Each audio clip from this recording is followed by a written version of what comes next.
Cinema తీయటం మాత్రమే important కాదు మామ, ఆ సినిమాని ఏ టైంకి రిలీజ్ చేస్తున్నాం, ఆ సినిమాకి ఎలాంటి టికెట్ ప్రైసెస్ పెడుతున్నాం లాంటి ఫ్యాక్టర్స్ కూడా చాలా ఇంపార్టెంటే. యాక్చువల్గా ఈ ఫ్యాక్టర్స్ సినిమా చూసే విధానాన్ని ఎఫెక్ట్ చేస్తున్నాయేమో అని నాకు అనిపిస్తుంది. ఎందుకన్నా చెప్తా.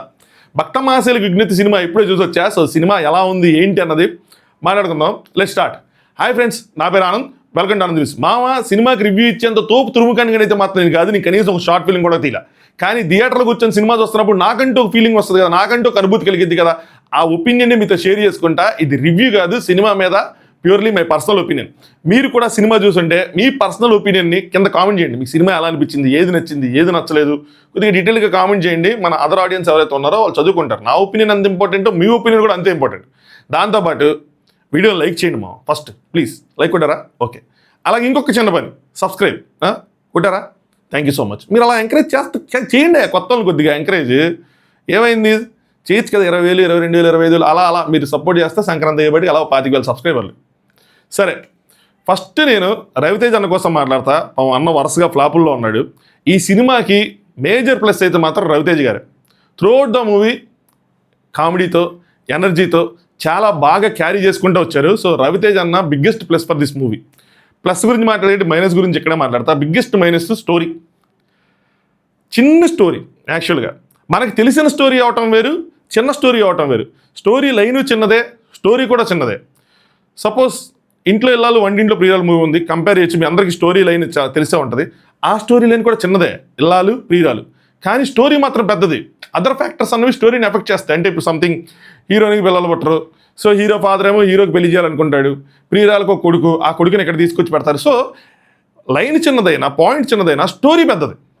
కానీ ఇక్కడ పాయింట్ చిన్నదే, స్టోరీ కూడా చిన్నదే. దానివల్ల ఏమవుతుందంటే ఒక సాగదీసిన ఫీలింగ్ ఒకటి వస్తూ ఉంటుంది. బట్ దాన్ని పక్కన పెడితే ఫస్ట్ హాఫ్ కొంచెం యావరేజ్గా వెళ్తూ ఉంటుంది. మధ్య మధ్యలో కామెడీ, ముఖ్యంగా సత్య కామెడీ. ఈ సినిమాలో కమెడియన్స్ని బాగా వాడుకున్నారు. సత్య, రవితేజ గారు, నెక్స్ట్ వెన్నెల కిషోరు. మధ్య మధ్యలో ఈ సోషల్ మీడియాలో వచ్చే చిన్న చిన్న పంచులు వేస్తూ ఉంటారు. సో అలాంటి పంచులతో ఫస్ట్ హాఫ్ కొద్దిగా యావరేజ్గా వెళ్తుంది. కానీ ఇంటర్వ్యూలు వచ్చేప్పటికి ఆ సస్పెన్స్ ఎలిమెంట్ ఏదైతే ఉంటుందో, అంటే హీరో ఇల్లాలకి దొరికేస్తాడు, అలాంటి సస్పెన్స్లు అలాంటివి ఉంటాయి. అక్కడ వచ్చే కామెడీతో ఒక అబోవ్ యావరేజ్ ఫస్ట్ హాఫ్ చూసామన్న ఫీలింగ్ వస్తుంది.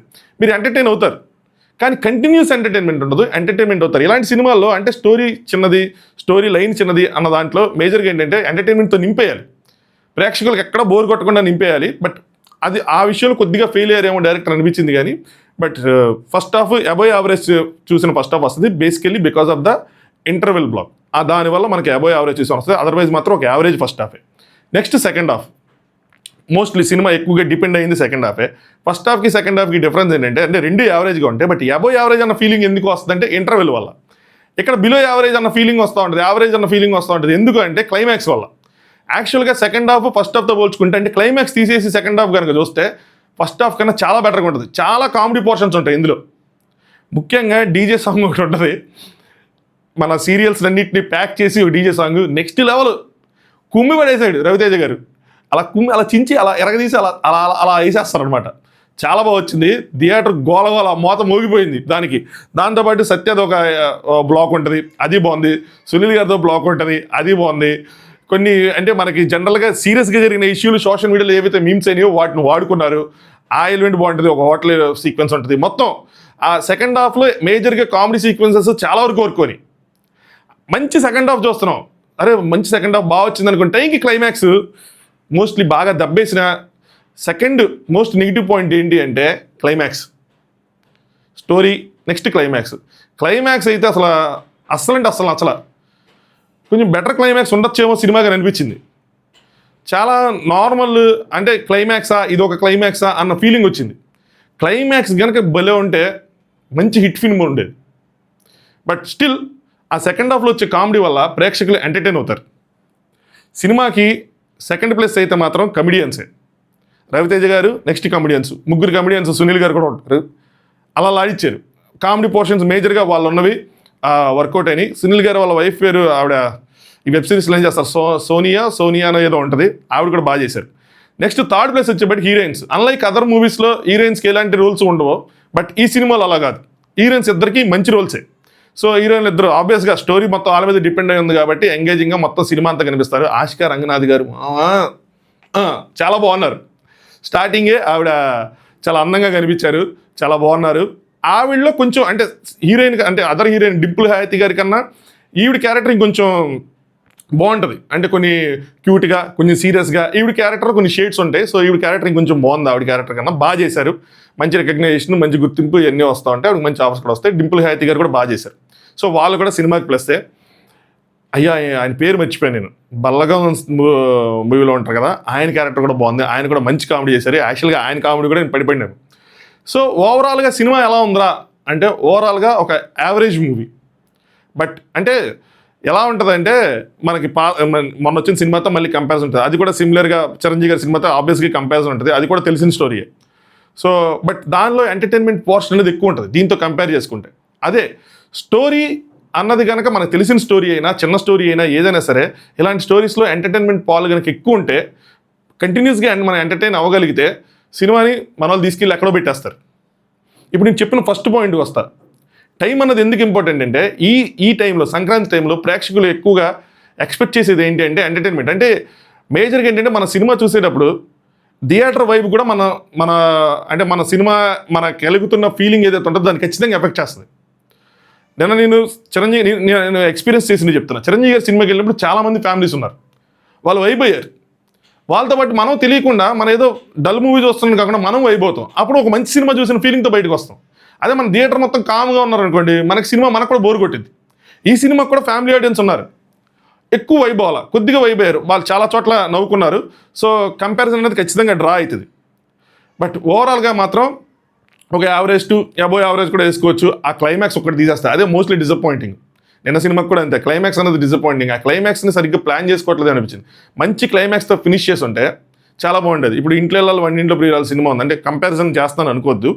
బట్ ఏంటి అంటే సిమిలర్ స్టోరీస్ కాబట్టి ఒక మంచి ఎమోషనల్ క్లైమాక్స్ అనో, కొంచెం సెంటిమెంట్ అనో ఏదో ఒకటి, దీన్ని కొంచెం కామికల్గా తీద్దాం అంటే కామెడీ వేలో తీద్దాం అనుకున్నా కూడా అది వర్కౌట్ అవ్వలేదని ఫీల్ వచ్చింది నాకు.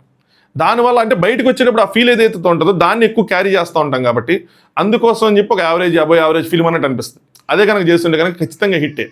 కానీ ప్రీవియస్ సినిమాలతో కంపేర్ చేసుకుంటే రవితేజ గారిది బెటర్ మూవీ, చాలా అంటే చాలా బెటర్ మూవీ. ఫ్యాన్స్ మాత్రం బాగా ఎంటర్టైన్ అవుతారు, ఫ్యామిలీ ఆడియన్స్ కూడా బాగా ఎంటర్టైన్ అవుతారు. సరే ఫైనల్గా నువ్వేం చెప్తావు, సినిమా చూడొచ్చా లేదంటే ఖచ్చితంగా థియేటర్కి వెళ్ళి చూడొచ్చు, ఒక మంచి సినిమానే చూస్తారు. ఈ టైం అనేది ఎందుకు చెప్తున్నానంటే టైం ఎలా ఎఫెక్ట్ చేస్తుంది అంటే సంక్రాంతి మూవీకి మనం ఇలాంటి సినిమాలు ఎక్స్పెక్ట్ చేస్తాం, ఫ్యామిలీస్తో వెళ్తాం. ఆబ్వియస్లీ కొంచెం క్రింజ్ కామెడీ లాంటివి లేకుండా, లేదంటే కొంచెం వల్గర్గా లేకుండా అలా చూడాలనుకుంటాం కాబట్టి మోస్ట్లీ అలాగే ఉంటుంది. అంటే ఫస్ట్ ఆశికా రంగనాథ్ గారు ఫస్ట్ ఎంట్రీ సీన్ తప్పితే సో ఫ్యామిలీస్ మొత్తం హాయిగా చూడొచ్చు, నవ్వుకుంటారు. సో సంక్రాంతి సీజన్కి ఇలాంటి సినిమాలు వర్కౌట్ అవుతాయి. వేరే టైంలో ఇలాంటి సినిమాలు కనుక వచ్చుంటే ఖచ్చితంగా చీల్చి చెండాడతారు, ఏం సినిమా ఏముంది ఏమీ లేదని చెప్పి. చెప్పాను కదా, ఆడియన్స్ వైబ్ అవటం ఇంపార్టెంట్. థియేటర్లో ఆడియన్స్ వైబ్ అయితే మనకు కూడా మంచి సినిమా చూసిన ఫీలింగ్ వస్తుంది. సో ఆ విధంగా ఒక మంచి సినిమానే above average movie, average to above average movie, ఖచ్చితంగా ఎంటర్టైన్ అవుతారు. ఒకసారి అయితే మాత్రం మీరు ఖచ్చితంగా థియేటర్కి వెళ్ళి చూడొచ్చు. టికెట్ ప్రైసెస్ కూడా చాలా తక్కువే. ఆబ్వియస్గా ఆ ప్రైస్ పెట్టినప్పుడు ఏమైందంటే ఒక కంపారిజన్ వస్తుంది. 1000 రూపాయలు పెట్టినప్పుడు 1000 రూపాయలకి ఇది వర్తా అన్న ఫీల్ వస్తుంది. 500 పెట్టినప్పుడు ఓకే 500కి ఒక మూవీ చూసాం పర్లేదు. 300 పెట్టినప్పుడు ఏమైంది అనిపిస్తుంటే నేను రిక్లైనర్ 350 రూపాయల్లోనే తక్కువే కంపేర్ చేసుకుంటే. ప్రీమియర్ కాదు మామూలు షోనే కాబట్టి నాకైతే తక్కువ అని అనిపించింది. ఎందుకంటే 1000 రూపాయలు పెట్టాం రాజ్సాబ్కి, నెక్స్ట్ 500 పెట్టాం చిరంజీవి గారి సినిమాకి. సో కొద్దిగా బడ్జెట్లోనే అయ్యిందని అనిపించింది. సో ఆ వాల్యూకి ఇది వర్తా అంటే వర్తనే అనిపించింది. సో మీ దగ్గర కూడా టైం ఉండి మీకు ఆ బడ్జెట్ వర్త్ అయితే కనుక ఖచ్చితంగా మీరు థియేటర్కి వెళ్ళి చూడొచ్చు, ఫ్యామిలీతో వెళ్ళి చూడండి, ఎంటర్టైన్ అవుతారు, ఎంటర్టైన్ అవ్వకుండా ఉండరు.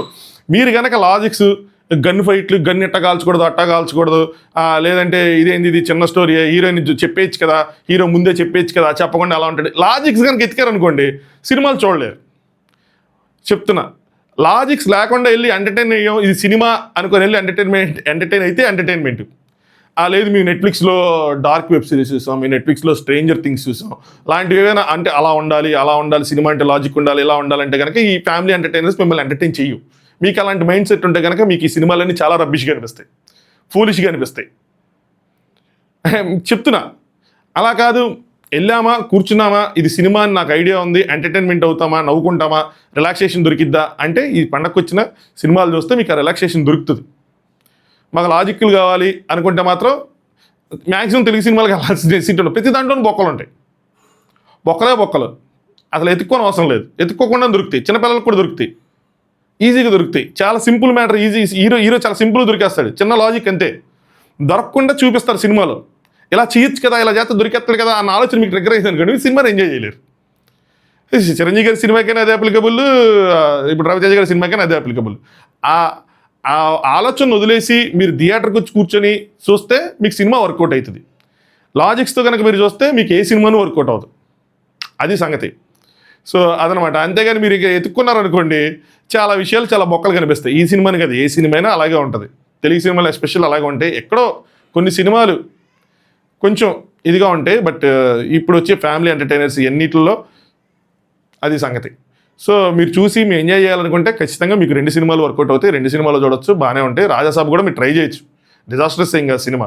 సో ఖచ్చితంగా వెళ్ళి చూస్తే మీకు వర్కౌట్ అవుతాయి. మీ టైము, మీ బడ్జెట్ ఇవన్నీ వర్కౌట్ అయితే మీరు ప్రతి సినిమాని ఎంజాయ్ చేయొచ్చు.